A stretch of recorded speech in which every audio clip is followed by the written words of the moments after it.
Hi hello friends, എല്ലാ കൂട്ടുകാർക്കും ഇന്നത്തെ എപ്പിസോഡിന്റെ റിവ്യൂയിലേക്ക് സ്വാഗതം. അങ്ങനെ സച്ചിക്കും രേവതിക്കും ഫുഡ് വിളമ്പി കൊടുക്കുവായിട്ട് നമ്മുടെ അച്ഛമ്മ. അങ്ങനെ സച്ചി നോക്കുമ്പോഴേക്കും മുരിങ്ങാക്കോല് തന്നെയാണ്. ഇന്നും മുരിങ്ങാക്കോല് തന്നെയാണല്ലോ എന്ന് പറഞ്ഞിട്ട് ഇങ്ങനെ കഴിക്കുന്നുണ്ട്. ആ സമയത്ത് നമ്മുടെ കലാവതി അച്ഛമ്മ പറയുന്നുണ്ട്, എടാ നീ വണ്ടിയൊക്കെ ഓടിക്കുമ്പോൾ ഒരു സാധനത്തിൽ ചവിട്ടാറില്ല വണ്ടി നിർത്താൻ വേണ്ടി, അതെന്താണ്? ബ്രേക്ക്. ബ്രേക്ക്. എടാ നിന്റെ ജീവിതത്തിലെ ബ്രേക്കാണ് ശരിക്കും പറഞ്ഞാൽ രേവതി. നിന്റെ ജീവിതം എന്താണ്, എവിടെയെങ്കിലൊക്കെ അപകടം വരുമ്പോൾ പിടിച്ചു നിർത്താൻ പറ്റുന്ന ഒരു പിടിവള്ളിയാടാ ഇവളെന്ന് പറയണത്. അപ്പൊ ഇവള് ബ്രേക്കാണല്ലേ, അപ്പൊ ഇവളെ ചവിട്ടോ ഒക്കെ ചെയ്യാലേ എന്ന് പറയുമ്പോഴേക്കും അവളെ തൊട്ടനെ നിന്നെ കൈവിട്ടു എന്ന് പറയാട്ടെ അച്ഛമ്മ. തൊടാതെ അപ്പൊ അച്ഛമ്മ ഇന്ന് എങ്ങനെയാ ശാന്തി മുഹൂർത്തം ആഘോഷിക്കാൻ ഉദ്ദേശിക്കണമെന്ന് പറയുമ്പോൾ അച്ഛമ്മ ചിരിക്കും കേട്ടോ. നീ ഒന്ന് പോടാ എന്ന് പറയാണ്.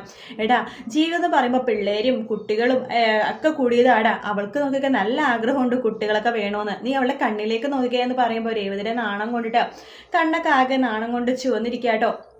ആ സമയത്ത് സച്ചി രേവതിയുടെ മുഖത്ത് നോക്കിയിട്ട് ഇങ്ങനെ നിലത്തേക്ക് നോക്കുവാണ്.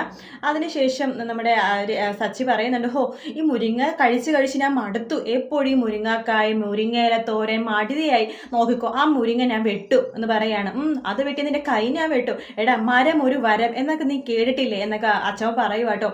അതിനുശേഷം അച്ഛമ്മ ഒന്ന് കിടക്കണ സമയത്ത് നമ്മുടെ സച്ചി അച്ഛമ്മ കാണാണ്ട് പുറത്തു പോകാൻ വേണ്ടി തുടങ്ങുവാണ്.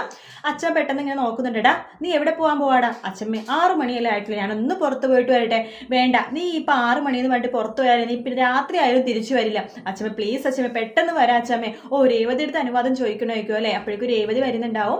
രേവതി ഞാനൊന്ന് പുറത്ത് പോയിക്കോട്ടെ രേവതി, പ്ലീസ് രേവതി, നല്ല രേവതിയല്ലേ, എന്റെ രേവതിയല്ലേ എന്ന് പറഞ്ഞിട്ട് ഒരു കുഞ്ഞു കൊച്ചിരുന്ന് കരയുന്ന പോലെ കെഞ്ചുന്ന പോലെ സച്ചിരുന്ന് കെഞ്ചു കേട്ടോ. അത് കാണുമ്പോൾ രേവതിക്ക് ചിരിയും സന്തോഷമൊക്കെ വരുന്നുണ്ട്.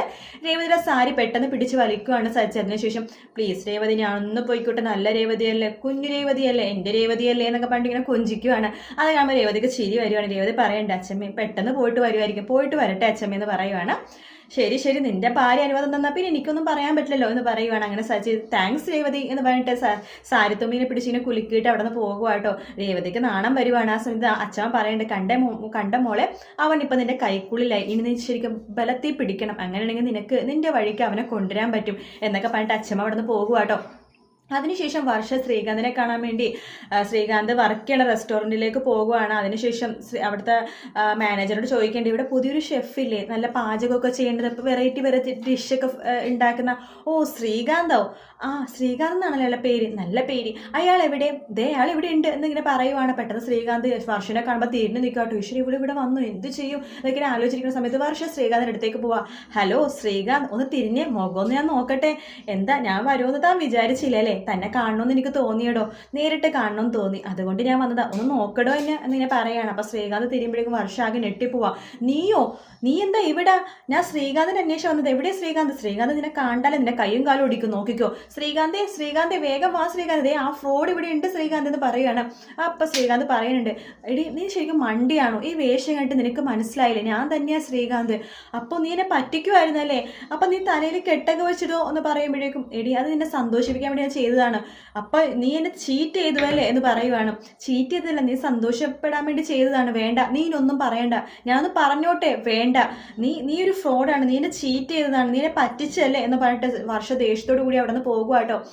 അങ്ങനെ മണിയാർ ഒരുക്കാൻ വേണ്ടി നമ്മുടെ കലാവതി മുത്തശ്ശിയുടെ കൂട്ടുകാരൊക്കെ വരുന്നുണ്ട്. അങ്ങനെ രേവതിനെ കാണുമ്പോൾ സുന്ദരി കുട്ടിയാ, ഞങ്ങളെ മണിയറൊക്കെ ഒരുക്കിയിട്ട് ഫുഡൊക്കെ ഉണ്ടാക്കി വെക്കാം എന്നിങ്ങനെ പറയാണ്. മോളൊന്ന് കുളിച്ചിട്ട് വാ. അയ്യോ ഞാൻ രാവിലെ കുളിച്ചതാണെന്ന് രേവതി പറയുമ്പോൾ അച്ഛൻ പറയുന്നുണ്ട്, എൻ്റെ പൊട്ടി പെണ്ണെ ആദ്യരാത്രി നടക്കാൻ പോണത്, അപ്പോൾ കുളിച്ച് ഫ്രഷ് ആയിരിക്കണ്ടേ, പോയി കുളിച്ചിട്ട് വാ എന്ന് പറഞ്ഞിട്ട് രേവതിനെ പറഞ്ഞയക്കുവാണ്.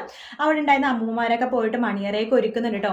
അതിനുശേഷം നമ്മുടെ വർഷ തിരിച്ച് വീട്ടിലേക്ക് പോകുന്ന സമയത്ത് 2 കള്ളന്മാർ വർഷയുടെ പുറകെ കൂടുവാണ്. തൊട്ട് പിന്നാലെ ശ്രീകാന്ത് കേട്ടോ. ശ്രീകാന്ത് നോക്കുമ്പോൾ ഈ കള്ളന്മാര് വർഷയുടെ പുറകെ തന്നെ കൂടിയിരിക്കുവാണ്. അങ്ങനെ വർഷ ഒരു സിഗ്നൽ അവിടെ തിരിയുമ്പോഴേക്കും ആരുമില്ലാത്ത റോഡ് കാണുമ്പോഴേക്കും ആ കള്ളന്മാര് വർഷയുടെ കഴുത്തിലെ മാല പൊട്ടിച്ച് ഓടുവാണ്. ആ സമയത്ത് വർഷനെ നിലത്തിട്ടിട്ടാണ് പോകുന്നത്. അപ്പൊ വർഷയുടെ കൈയൊക്കെ പൊട്ടുന്നുണ്ട്. ശ്രീകാന്ത് നേരെ ഓടിപ്പോവാണ് ആ കള്ളന്മാരുടെ അടുത്തേക്ക്. അതിനുശേഷം കള്ളന്മാരെ ഇടിക്കുക കേട്ടോ. വർഷം അവരുടെ പുറകെ തന്നെ പോകുന്നുണ്ട്. അങ്ങനെ പെട്ടെന്ന് ശ്രീകാന്തിനെ അടിക്കുമ്പോഴേക്കും ശ്രീകാന്ത് നിന്ന് തല്ലുകൊള്ള കാണുമ്പോൾ വർഷയ്ക്ക് എന്ത് ചെയ്യണമെന്ന് അറിയില്ല. വർഷ പെട്ടെന്ന് കയ്യിലുള്ള ഹെൽമെറ്റ് വെച്ചിട്ട് ആ കള്ളന്മാര് രണ്ടുപേരും അടിക്കുവാണ്. അവർ പേടിച്ച് ഓടുവാട്ടോ. ശ്രീകാന്ത് ആ സമയത്ത് അടിക്കുന്നുണ്ട്. അതിനുശേഷം വർഷയോട് ചോദിക്കേണ്ടത്, തനിക്കൊന്നും പറ്റിയില്ലല്ലോ? ഇല്ല. തനിക്കെന്തെങ്കിലും പറ്റുമോ? ഇല്ല. ഇന്നാ മാല എന്ന് പറഞ്ഞ് ശ്രീകാന്ത് എടുക്കുമ്പോൾ വർഷയും ശ്രീകാന്ത് പരസ്പരം മുഖത്തോട് മുഖം നോക്കി ഇങ്ങനെ ചിരിക്കുവാട്ടോ. അങ്ങനെ അവരുടെ പ്രണയം കാണിക്കുന്ന ഭാഗത്തോടെ എപ്പിസോഡ് തീരുന്നത്. മറ്റൊരു വീഡിയോ ആയിട്ട് വീണ്ടും കാണാം. Take care. ബൈ.